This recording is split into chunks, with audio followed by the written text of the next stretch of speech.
Hi friends, welcome to Lakshmi Max. இன்னைக்கு என்ன பார்க்க போறோம்னா RRB NTPC under graduate exam complete ஆகிருச்சு. இதுக்கான ஆன்சர் கீயும் ரிலீஸ் பண்ணிட்டாங்க. ஸ்டூடெண்ட்ஸ் எல்லாருமே அவங்களோட ரா மார்க்கும் கால்குலேட் பண்ணியாச்சு.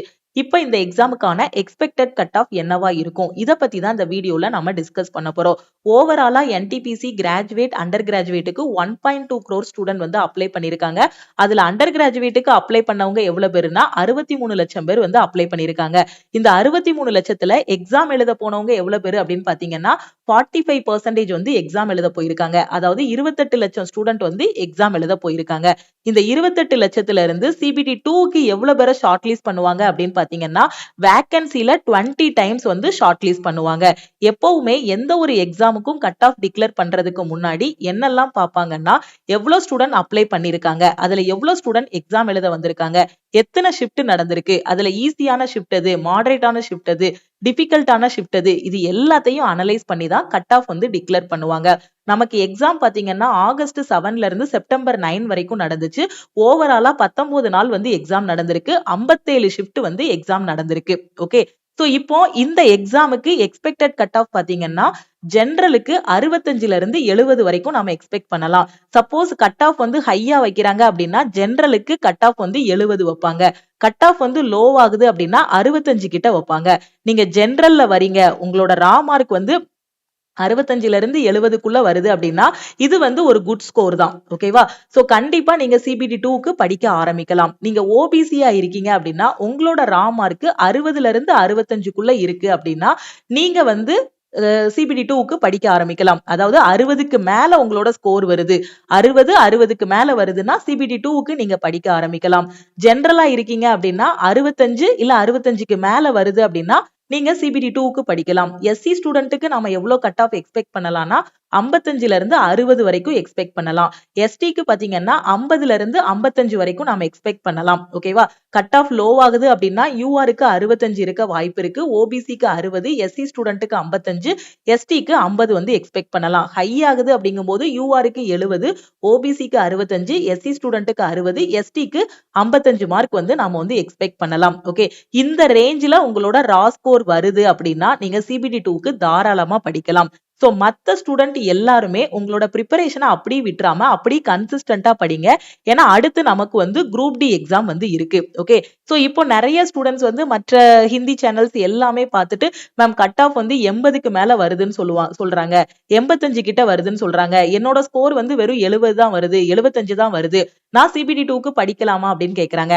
ஆக்சுவலா டாப்பரோட ஸ்கோர் தான் 80, 85. ஓகேவா? எப்பவுமே டாப்பரோட மார்க் வந்து கட் ஆஃபா வைக்க மாட்டாங்க. ஆவரேஜ் ஸ்டூடெண்டோட மார்க் தான் கட் ஆஃபா இருக்கும்.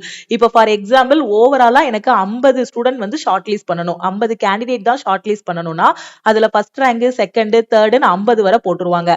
அதுல 50வது மார்க் யார் வாங்கியிருக்காங்களோ அவனோட மார்க்கை தான் கட் ஆஃபா நாங்க வந்து டிக்ளேர் பண்ணுவோமே தவிர அந்த ஃபர்ஸ்ட்ல வரக்கூடிய டாப்பரோட மார்க்கை வந்து கட் ஆஃபா டிக்ளேர் பண்ண மாட்டாங்க. ஓகே, கட் ஆஃப்ங்கிறது பாத்தீங்கன்னா அந்த லாஸ்ட் கேண்டிடேட், இப்ப 50 பேர் தேவைன்னா அந்த 50வது ஆளோட மார்க் தான் என்னவா இருக்கும், கட் ஆஃபா இருக்கும். அப்ப அந்த 80, 85 வாங்கினவங்களோட மெஜாரிட்டி பாத்தீங்கன்னா கம்மியா இருக்கும். அதே அந்த ஆவரேஜ் மார்க் 65ல இருந்து 70 இல்ல 60 கிட்ட இல்ல 55க்கு மேல வாங்கியிருக்கக்கூடிய அந்த ஆவரேஜ் ஸ்டூடெண்டோட எண்ணிக்கை வந்து அதிகமா இருக்கும்.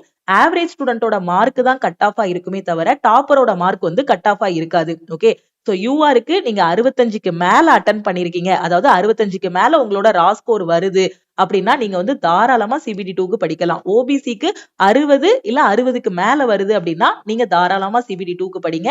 SC ஸ்டூடெண்டா இருக்கீங்கன்னா 55க்கு மேல வரணும். ST ஸ்டூடெண்ட்னா ஒரு 50க்கு மேல உங்களோட ஸ்கோர் வருதுனாலே நீங்க CBT 2க்கு வந்து படிக்கலாம். ஓகேவா? சோ மத்த எதையும் பத்தி நீங்க ஒரி பண்ணாம CBT 2க்கு ஃபோக்கஸ் பண்ணி படிங்க. CBT 1க்கும் CBT 2க்கும் பெரிய வித்தியாசம் கிடையாது. சேம் அதே சிலபஸ் தான், அதே MCQ கொஸ்டின்ஸ் தான் கேட்க போறாங்க. நீங்க ஃபோக்கஸ் பண்ணி படிக்கும்போது உங்களுக்கு CBT 2க்கும் அது யூஸ்ஃபுல்லா இருக்கும். அதே மாதிரி அடுத்து வரக்கூடிய குரூப் டி எக்ஸாமுக்கு யூஸ்ஃபுல்லா இருக்கும். இப்போ OBCல என் ஸ்கோர் வந்து 55 தான் மேடம் வருது, நான் CBT 2க்கு படிக்கலாமா, நீங்க 60ன்னு சொல்லியிருக்கீங்க அப்படின்னு கொஸ்டின் கேட்கும்போது நான் என்ன சொல்றேன்னா நீங்க படிங்க CBT 2க்கு. ஓகேவா? ஏன்னா CBT 2க்கு ஃபோக்கஸ் பண்ணி படிக்கிறதும் குரூப் டிக்கு படிக்கிறதுக்கும் வித்தியாசம் கிடையாது. சேம் அதே மேக்ஸ், ரீசனிங், ஜெனரல் அவேர்னஸ் தான் படிக்க போறீங்க. நீங்க வந்து டாப் ஸ்கோர் வாங்கியிருந்தாலும் குரூப் டிக்கு ஃபோக்கஸ் பண்ணி படிங்க. அதே மாதிரி நீங்க லோவான ஸ்கோர் வாங்கியிருந்தாலும் அடுத்த எக்ஸாமுக்கு ஃபோக்கஸ் பண்ணி படிங்க. கன்சிஸ்டன்சியை மட்டும் விட்டுறாதீங்க. ஓகே, சோ இதுதான் எக்ஸ்பெக்டட் கட் ஆஃப். வேற எதையும் பத்தி நீங்க வந்து கன்ஃபியூஸ் ஆக வேண்டாம். 80 மார்க் வந்துருமோ, 70 75க்கு மேல வந்துருமோ அப்படின்னு கன்ஃபியூஸ் ஆக வேண்டாம். அப்படியேனாலும் யூஆருக்கு தான் ஹையஸ்ட் மார்க் எவ்வளவு வர வாய்ப்பு இருக்கு? 70 வர வாய்ப்பு இருக்கு. ஓபிசிக்கு பாத்தீங்கன்னா அப்படியே கூட்டினாலும் 65 மார்க் தான் வர வாய்ப்பு இருக்கு. எஸ்சி ஸ்டூடெண்ட்டுக்கு பாத்தீங்கன்னா மேக்சிமமா போனா கூட 60 தான் வர வாய்ப்பு இருக்கு. ஓகே, இப்ப டாப்பரோட ஆவரேஜ் ஸ்கோர்னு பார்த்தோம்னா டாப்பர் எவ்வளவு வாங்கியிருக்காங்கன்னா 75ல இருந்து 80 ரேஞ்சுக்குள்ள வாங்கியிருக்காங்க. மெஜாரிட்டியா இருக்கிறது யாருன்னா இந்த ஆவரேஜ் மார்க் 50ல இருந்து 55க்குள்ள நிறைய ஸ்டூடெண்ட்ஸ் வந்து வாங்கியிருக்காங்க. சோ இதுல வந்து பாத்தீங்கன்னா கவுண்ட் வந்து கம்மியா இருக்கு. இந்த ஆவரேஜ் மார்க்ல பாத்தீங்கன்னா கவுண்ட் வந்து அதிகமா இருக்கு. ஓகேவா? சோ ஃபைனலா ஷார்ட் லிஸ்ட் பண்ணும்போது ஆவரேஜ் ஸ்டூடெண்டோட மார்க் தான் என்னவா வைப்பாங்க? கட் ஆஃபா வைப்பாங்க. டாப்பரோட மார்க்க கட் ஆஃபா வைக்கும்போது ரொம்ப கம்மியா தான் வரும். ஓகேவா? அப்ப வேகன்சியை விட கம்மியான அளவு தான் அவ்வளவு ஸ்கோர் பண்ணிருப்பாங்க. ஓகே, சோ அதனால கட் ஆஃப் இவ்வளவுதான் வரும். சோ இந்த ஸ்கோர்ல உங்களுக்கு ரா மார்க் வருதுன்னா சிபிடி 2 ஃபோக்கஸ் பண்ணி படிங்க. ஏன்னா நீங்க சிபிடி 2லயும் மார்க் வாங்கணும். ஓகே, சிபிடி 2லயும் மார்க் வந்து ஹையஸ்டா வாங்கினா மட்டும் தான் நமக்கு வேலை கிடைக்கும். வெறும் சிபிடி 1 எக்ஸாம் மார்க்க வச்சு மட்டும் நமக்கு வந்து ஜாப் போக முடியாது. ஓகே, அதனால சிபிடி 2க்கு டைம் வேஸ்ட் பண்ணாம கட் ஆஃப்க்காக வெயிட் பண்ணாம படிக்க ஆரம்பிங்க. உங்களோட ஸ்கோர் இந்த ரேஞ்சில வருது அப்படின்னா படிக்க ஆரம்பிங்க. இந்த ரேஞ்சில வரலனாலுமே அடுத்த எக்ஸாம் வந்து ஃபோக்கஸ் பண்ணி படிங்க. ஏன்னா அடுத்தடுத்து பாத்தீங்கன்னா ரயில்வேல ஆர்ஆர்பி செக்ஷன் கண்ட்ரோலருக்கான நோட்டிபிகேஷன் ரிலீஸ் பண்ணிருக்காங்க. அதே மாதிரி இந்த அக்டோபர் எண்ட்ல அடுத்த என்டிபிசி 2025க்கான நோட்டிபிகேஷன் நம்ம எதிர்பார்க்கலாம். 100% ஷுவர். ஏன்னா போன வருஷமே அதுக்கான கேலண்டர் நமக்கு கொடுத்துட்டாங்க.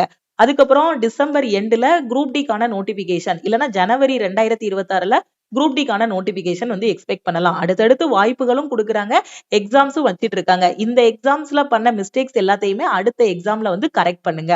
ஓகேவா? சோ இன்னும் நான் வந்து கவர்மெண்ட் எக்ஸாமுக்கு படிக்க ஆரம்பிக்கல மேடம், இனிமேதான் நான் படிக்க ஆரம்பிக்கணும், எங்க இருந்து படிக்கணும், எப்படி படிக்கணும்னு தெரியாத ஸ்டூடெண்ட் நம்ம லக்ஷ்மி மேக்ஸ் ஆப்ல ஆல் இன் ஒன் கோர்ஸ் வந்து கொடுத்துருக்கோம். இதுல ஜாயின் பண்ணிட்டு ப்ரிப்பரேஷன் வந்து ஸ்டார்ட் பண்ணலாம். அதே மாதிரி செக்ஷன் கண்ட்ரோலருக்கு இன்னையில இருந்து நம்ம நியூ பேட்ச் வந்து ஸ்டார்ட் பண்ணிருக்கோம். சோ செக்ஷன் கண்ட்ரோலருக்கு சிலபஸ் பாத்தீங்கன்னா மேக்ஸும் ரீசனிங்கும் நல்லா படிச்சீங்கனாலே செக்ஷன் கண்ட்ரோலர் எக்ஸாம் வந்து ஈஸியா பாஸ் பண்ணிடலாம். அதுக்கப்புறம் சிபேட் வந்து இருக்கும். சிபேட்ல ஒரு 30% வந்து கால்குலேட் பண்ணுவாங்க. சிபிடி பிளஸ் சிபேட் ரெண்டும் சேர்த்து அதுல ஒரு 70 இதுல ஒரு 30 எடுத்து ஃபைனலா உங்களை வந்து டிவி அண்ட் மெடிக்கலுக்கு கூப்பிடுவாங்க. ஓகேவா? ஜெனரல் அவேர்னஸ்ல ஹிஸ்டரி, பாலிட்டி, ஜியோகிராபி எதுவுமே செக்ஷன் கண்ட்ரோலருக்கு படிக்கிற மாதிரி இருக்காது. இப்ப என்டிபிசிக்கு படிச்ச மேக்ஸ், ரீசனிங் இதை இன்னும் கொஞ்சம் தரவு பண்ணிட்டீங்கன்னா செக்ஷன் கண்ட்ரோலர் வந்து ஈஸியா கிளியர் பண்ணிடலாம். ஓகே, சோ படிக்க ஆரம்பிங்க. ஒரு எக்ஸாம் முடிஞ்சிருச்சு அப்படின்னா ஸ்கூல்ல எக்ஸாம் முடிச்சதும் புக்கெல்லாம் மூடி வச்சுட்டு ஒரு ஓரமா உட்காருவோம் இல்லையா? வேற எதுலயாவது கான்சென்ட்ரேட் பண்ண ஆரம்பிச்சிருவோம் இல்லையா? அது மாதிரி இதுல பண்ணக்கூடாது. காம்படிட்டிவ் எக்ஸாம்ங்கிறது நம்ம போஸ்டிங் வாங்குற வரைக்கும் கண்டினியூஸா படிச்சுக்கிட்டே இருக்கணும். நம்ம டாப்பரா செலக்ட் ஆனாலும் சரி, இல்ல ஒரு ஜஸ்ட் கட் ஆஃப் மட்டும் கிளியர் பண்ணிட்டு நம்ம செலக்ட் ஆனாலும் சரி. ஆனா நம்ம என்ன பண்ணணும்? போஸ்டிங்ல போய் உட்கார்ற வரைக்கும், அங்க போய் உட்கார்ந்த பிறகும் நம்ம படிக்கணும். எதுக்காக? நம்ம ப்ரமோஷனுக்காக, அடுத்த லெவல் போறதுக்காக படிக்கணும். ஓகேவா? சோ கரெக்டா ஃபாலோ பண்ணுங்க. உங்க ஃப்ரெண்ட்ஸும் எக்ஸாம் எழுதியிருக்காங்க, என்டிபிசி எழுதியிருக்காங்கன்னா அவங்களுக்கும் இந்த வீடியோவை ஷேர் பண்ணுங்க. இதை விட ஹையஸ்டா கட் ஆஃப் போறதுக்கு வாய்ப்பே கிடையாது. அதனால நீங்க வேற எதையும் பத்தி ஒரி பண்ண வேண்டாம். நிறைய வீடியோஸ் பார்த்து நீங்க கன்ஃபியூஸும் ஆக வேண்டாம். ஏன்னா ஒவ்வொரு வீடியோலையும் ஒவ்வொருத்தரும் ஒவ்வொரு மாதிரி சொல்லுவாங்க. சம்டைம்ஸ் 70க்கு மேல வருதும்பாங்க. ஒரு டெலிகிராம் குரூப்ல போயிட்டு ஏதாவது ஓட் பண்ணுவாங்க. நிறைய பேர் பாத்தீங்கன்னா சும்மா கூட ஓட் பண்ணுவாங்க. நான் 80க்கு மேல எனக்கு ரா ஸ்கோர் வருது, எனக்கு 90க்கு மேல வருது அப்படின்னு ஓட் பண்ணுவாங்க. அதுல உண்மையான மார்க் எது, பொய்யான மார்க் எதுன்னு நமக்கு தெரியாது. சோ கிடைச்ச ஸ்டூடெண்ட்ஸ் எல்லாரையும் வச்சு பார்க்கும்போது பாத்தீங்கன்னா இவ்வளவுதான் மேக்சிமம், இவ்வளவுதான் கட் ஆஃப் வர்றதுக்கு வாய்ப்பு இருக்கு. 99% உறுதியா சொல்ல முடியும். ஓகேவா? யாராலையுமே எக்ஸாமோட கட் ஆஃப் வந்து 100% உறுதியா சொல்ல முடியாது. ஆனா 99% இந்த ரேஞ்சில தான் கட் ஆஃப் இருக்க வாய்ப்பு இருக்கு. உங்களோட ரா ஸ்கோர் இந்த ரேஞ்சில இருக்கு அப்படின்னா இன்னும் ஒரே ஒரு படிதான் இருக்கு, சிபிடி 2ங்கிறது. அந்த சிபிடி 2ல கட் ஆஃபை விட அதிகமான மார்க் எடுக்கணும் அப்படின்னு ஃபோக்கஸ் பண்ணி படிங்க. ஓகேவா? சோ திருப்பியும் நம்ம வந்து நெக்ஸ்ட் கிளாஸ்ல மீட் பண்ணலாம். உங்க ஃப்ரெண்ட்ஸும் எக்ஸாமுக்கு ப்ரிப்பேர் பண்றாங்க, இல்ல என்டிபிசி எழுதிட்டு ரா மார்க் கால்குலேட் பண்ணிட்டு இருக்காங்கன்னா அவங்களுக்கும் இந்த வீடியோ வந்து ஷேர் பண்ணுங்க. ஓகேவா? அடுத்தடுத்து ஃபோக்கஸ் பண்ணி படிங்க. அதே மாதிரி நம்ம லக்ஷ்மி மேக்ஸ் ஆப்ல இன்னைக்கு செக்ஷன் கண்ட்ரோலருக்கான நியூ பேட்ச் வந்து ஸ்டார்ட் பண்ணிருக்கோம். அதனால ஆல் இன் ஒன் கோர்ஸுக்கு ஆஃபர் வந்து அனௌன்ஸ் பண்ணியிருந்தோம். அந்த ஆஃபர் வந்து இன்னைக்கு நைட்டு 12 o'clock கூட க்ளோஸ் ஆகுது. சப்போஸ் இப்பதான் நீங்க ரயில்வே எக்ஸாம் படிக்க ஆரம்பிச்சிருக்கீங்க, எஸ்எஸ்சி எக்ஸாம் இப்பதான் படிக்க ஆரம்பிச்சிருக்கீங்க, பேங்க் எக்ஸாம் இப்பதான் படிக்க ஆரம்பிச்சிருக்கீங்கன்னா இந்த ஆஃபர் பிரைஸ்ல ஆல் இன் ஒன் கோர்ஸ்ல ஜாயின் பண்ணிக்கோங்க. தமிழ் அண்ட் இங்கிலீஷ்ல உங்களுக்கு கிளாஸஸ் வந்து இருக்கும். சோ இந்த ஆஃபர் பிரைஸ்ல எப்படி ஜாயின் பண்றது அப்படின்னா இதுதான் டீமோட வாட்ஸ்அப் நம்பர். இந்த நம்பரை லக்ஷ்மி மேக்ஸ்ன்னு சேவ் பண்ணிட்டு இந்த நம்பருக்கு ஐ வாண்ட் ஆல் இன் ஒன்னு மெசேஜ் பண்ணீங்கன்னா டீம்ல இருந்து கான்டாக்ட் பண்ணிட்டு ஜிபே நம்பர் இல்ல அக்கௌண்ட் நம்பர் கொடுப்பாங்க. அதுக்கு 1899 பே பண்ணிட்டு பேமெண்டோட ஸ்கிரீன்ஷாட் சென்ட் பண்ணீங்கன்னா பேக்எண்ட்ல இருந்து அக்சஸ் கொடுத்துருவாங்க. அதே இது 1 year வேலிடிட்டில ஜாயின் பண்ணீங்கன்னா 1499 பே பண்ணிட்டு பேமெண்டோட ஸ்கிரீன்ஷாட் சென்ட் பண்ணுங்க. குரூப் டி எக்ஸாமுக்கு கரெக்டா 60 days தான் டைம் இருக்கு. ஓகேவா? போன டைம் பாத்தீங்கன்னா என்டிபிசில அந்த பார்டர்ல விட்ட ஸ்டூடெண்ட்ஸ் இருக்காங்க இல்லையா? என்டிபிசி சிபிடி 1ஓட கட் ஆஃப் வரும்போது இல்ல சிபிடி 2ஓட கட் ஆஃப் வரும்போது அந்த பார்டர்ல மிஸ் பண்ண ஸ்டூடெண்ட்ஸ் எல்லாருமே பின்னாடி வந்த குரூப் டில உள்ள போயிட்டாங்க. ஓகேவா? சப்போஸ் இப்போ உங்களுக்கு இந்த ரா மார்க் கால்குலேட் பண்ணும்போது இப்ப நான் 60 சொல்றேன்னா அந்த இடத்துல ஒரு 55 தான் வருது, 58 தான் வருதுன்னா நீங்க வந்து ஒரி பண்ண வேண்டாம். நீங்க ஆல்மோஸ்ட் வந்துட்டீங்க. இன்னும் கொஞ்சம் பூஸ்ட் அப் பண்ணிட்டீங்க அப்படின்னா அடுத்து வரக்கூடிய எக்ஸாம்ஸ் வந்து கிளியர் பண்ணிரலாம். இல்ல நீங்க ஒரு 50 தான் வருது மேடம், எனக்கு 42 தான் வருது, 40 தான் வருதுனாலும் நீங்க ஆல்மோஸ்ட் வந்துட்டீங்க. இன்னொரு 20 மார்க் 25 மார்க்குக்கு எக்ஸ்ட்ரா படிச்சிட்டீங்கன்னா அடுத்து வரக்கூடிய குரூப் டி எக்ஸாம் வந்து கிளியர் பண்ணிரலாம். குரூப் டிக்கு கரெக்ட்டா 2 மாசம் டைம் இருக்கு. இந்த 2 மாசத்துல சிலபஸ் கம்ப்ளீட் பண்ணாத ஸ்டூடெண்ட் சிலபஸ கம்ப்ளீட் பண்ணுங்க. அதே மாதிரி அதுக்கு டெஸ்ட் எடுத்து ரிப்பீட்டடா அந்த டெஸ்ட்ட வந்து அனலைஸ் பண்ணுங்க. குரூப் டி பொறுத்தவரைக்கும் சிங்கிள் எக்ஸாம் தான். ஒரே ஒரு சிபிடி மட்டும் தான் எழுத போறீங்க. அதுக்கப்புறம் பிஇடில குவாலிஃபை ஆகிட்டீங்க அப்படின்னா குரூப் டியா உள்ள போயிரலாம். ஓகே. அடுத்தடுத்து வாய்ப்புகள் இருக்கு. நீங்க படிக்கிறது எந்த இடத்துலயுமே வேஸ்ட் ஆகாது. ஏன்னா சில ஸ்டூடெண்ட் பாத்தீங்கன்னா எக்ஸ்பெக்டட் கட் ஆஃப் பார்த்தாலும் அப்செட் ஆகிருவாங்க. ஏன்னா நான் இவ்ளோ தூரம் எடுத்துட்டேன். ஆனா இத விட ஒரு 5 மார்க் எக்ஸ்ட்ரா எடுத்திருக்கலாம் அப்படிங்கிற மாரி. சோ அது முடிஞ்சது முடிஞ்சிருச்சு. அதுக்கான ரா மார்க்கும் கால்குலேட் பண்ணியாச்சு.